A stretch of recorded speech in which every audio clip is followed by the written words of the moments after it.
ভোগান্তি তো হচ্ছেই। বৃষ্টি চতুর্দিকে এমন বৃষ্টি, রিক্সা ভাড়া 30 টাকা আনতে পাড়ি বিন্ডি পাড়ি উঠে যাবো। বিন্ডি পাড়ি উঠে 30 টাকা রিক্সা ভাড়া, ও 80 টাকা চাইছে। আরেকজন চাইছে 50 টাকা, আরেকজন 60 টাকা। তো 30 টাকার ভাড়া 80 টাকা কীভাবে চাইলো? এখন কী করবো? জীবন অবাক না করলে কে করবে? 28% মিল্ক ফ্যাটের অবাক করার সাথে ফ্রেশ মিল্ক পাউডার। জীবন অবাক করুক প্রতিদিন। মানে এটারও কোনো উদ্যোগ নিচ্ছে না। এখানে কোনো মানুষ আসে না, তাদের কোনো যারা কর্মক্ষেত্রে যারা কাজ করতেছে সিটি কর্পোরেশনে, ওরা কেউ এখানে সেটা দেখাশোনা করতেছে না এবং এটা কোনো উদ্যোগ নিচ্ছে না।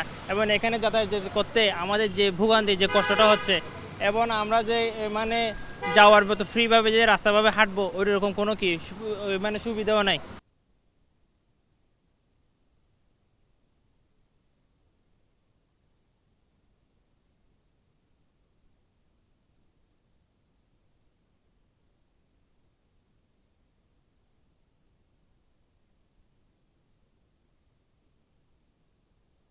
আমরা রাস্তাঘাটে চলতে পারি না, আডু হুমাইনা পানি হয়ে জায়গা, রিক্সা দিয়ে চলতে পারি না, মানে অনেক কষ্ট হয় বৃষ্টি হইলে, মানে চলা যায় না।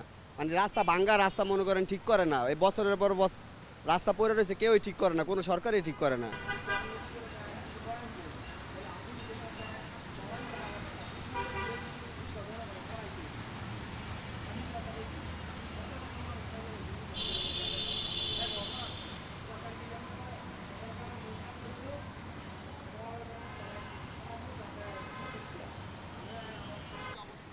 অ্যাকচুয়ালি এটা অবশ্যই সিটি কর্পোরেশনের দায়িত্ব, যেহেতু মেঘালয় বৃষ্টি বাদলের দিন আসতেছে সামনে, আরও রাস্তাঘাটে পানি জমে থাকে, মানুষের হাঁটা চলার সমস্যা, গাড়ি ঘোড়ার সমস্যা, এটা সিটি কর্পোরেশনের দায়িত্ব।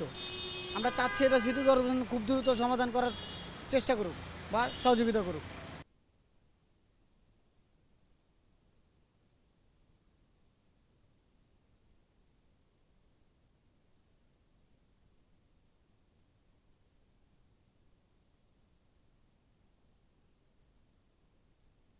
গাড়ি চালাইতে কিন্তু সমস্যা না। আগে যে রাস্তাঘাট, ওই সরকার থাকতে, হাসিনা সরকার থাকতে যেরকম ছিল, তার চেয়ে অনেক একটা কাজ ধরছে, সাথে সাথে ঠিক করে লাইতেছে, রিপেয়ারিং করে লাইতেছে, এখন আরো ভালো।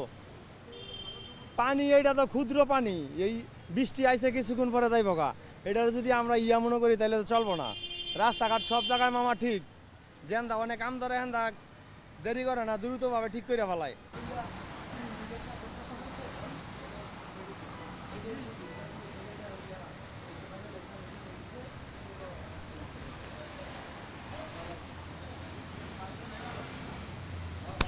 বিশ্বের অন্য কোথাও, আমি সৌদি আরবে ছিলাম, এরকম দেখি না, কারণ তাদের ড্রেনেজ ব্যবস্থা অত্যন্ত আধুনিক এবং ভালো, এই জন্য তাদের পানিটা এইভাবে হয় না। কিন্তু এখানে তো আমি 5 মিনিট আগেও দেখছি শুকনা, একটু বৃষ্টিতে এটা এই অবস্থা হয়ে গেছে।